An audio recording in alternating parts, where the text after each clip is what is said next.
Isang mapagpala, mapayapa, ngunit makulimlim na panahon po sa ating lahat. Nagbabalik pong muli ang inyong abang lingkod, former FIBA referee Etok Camarungan, upang talakayin ang isang senaryo na padala ng ating kasamang Joffrey Manigos ng San Carlos City, Negros Occidental.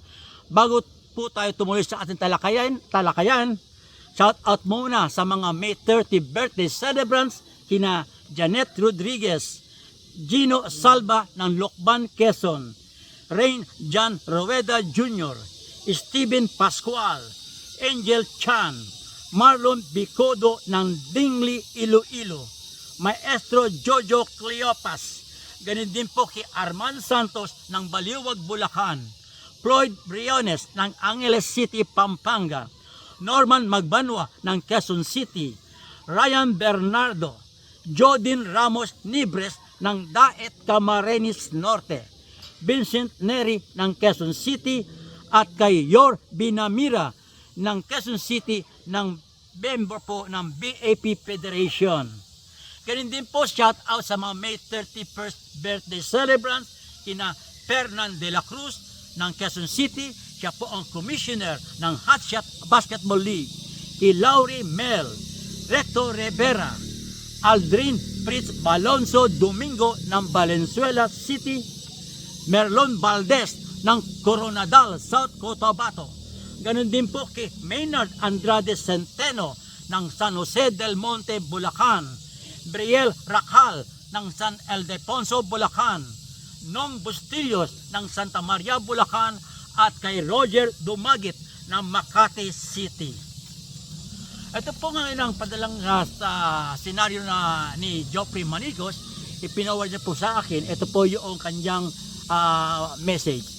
Good morning mga sirs. Meron lang po akong konting katanungan about sa free throw. A1 drive to the basket. Count. Foul by B1. A1 take bonus free throw. A2 and B2 sabay pumasok sa restricted area pero iyong bonus free throw. Tapos ang referee nag-decide basket not count sa kadahilanan daw double entry. Tapos ang resumption ng bola ay ibinigay sa defensive team.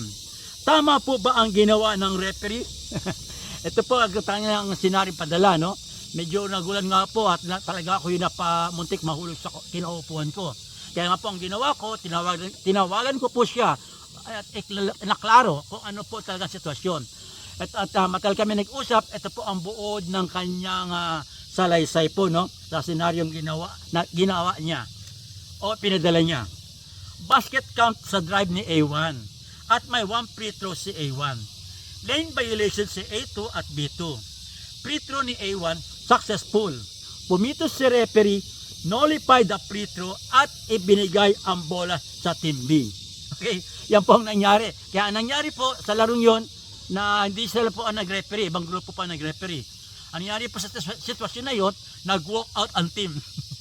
Nagkaroon ng problema dahil nga po hindi sila, ayaw nila maniwala sa tawag ng referee o sa hatol ng referee.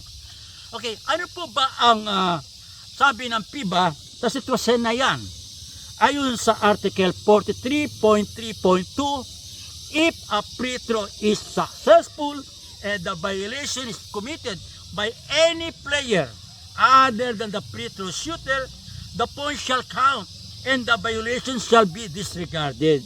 Sabi po sa article na yan, pag yung free throw po ay pumasok at nagkaroon lane violation ng depensa o opensa man, the basket shall count.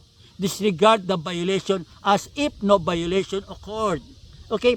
Since sa free throw situation po tayo, pag-usapan natin ang ibang rules tungkol sa free throw. Isa, sa article 43.3.3, bullet 2, if a free throw is not successful and the violation is committed by an opponent, a substitute free throw shall be awarded to the free throw shooter.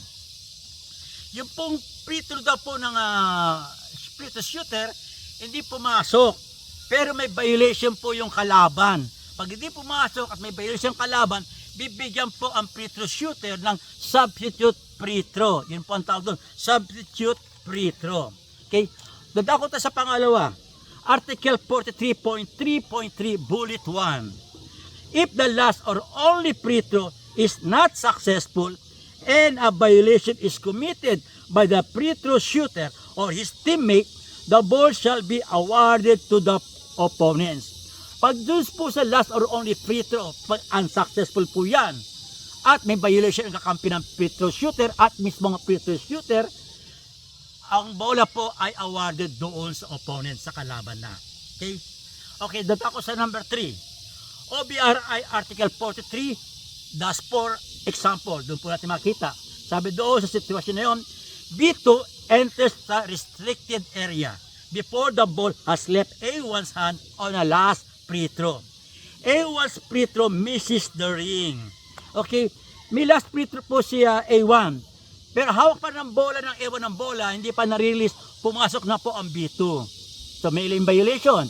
Pero yung tira po ng A1, hindi tumama sa ring.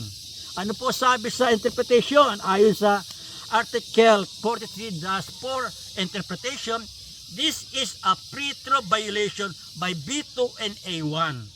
A jump ball situation occurs. Okay? So, meron jump ball situation, ang gagamitin po natin ay yung alternative possession arrow o yung tinatawag na APA. Kung kanino katuro ang bola, doon po sa kanila ang bola. Okay, huling number 4, ang ating tatalakayan.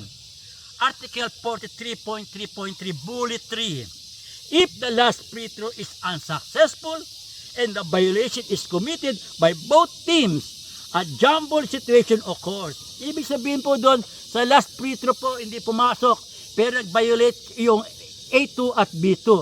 Para nag-violate unsuccessful, hindi pumasok ang tira, ang free throw. Permit ng referee, magagyari po ay jump ball situation. So, since may jump ball, gagamit ulit tayo ng alternative possession arrow or yung tinatawag nating APA. Okay po.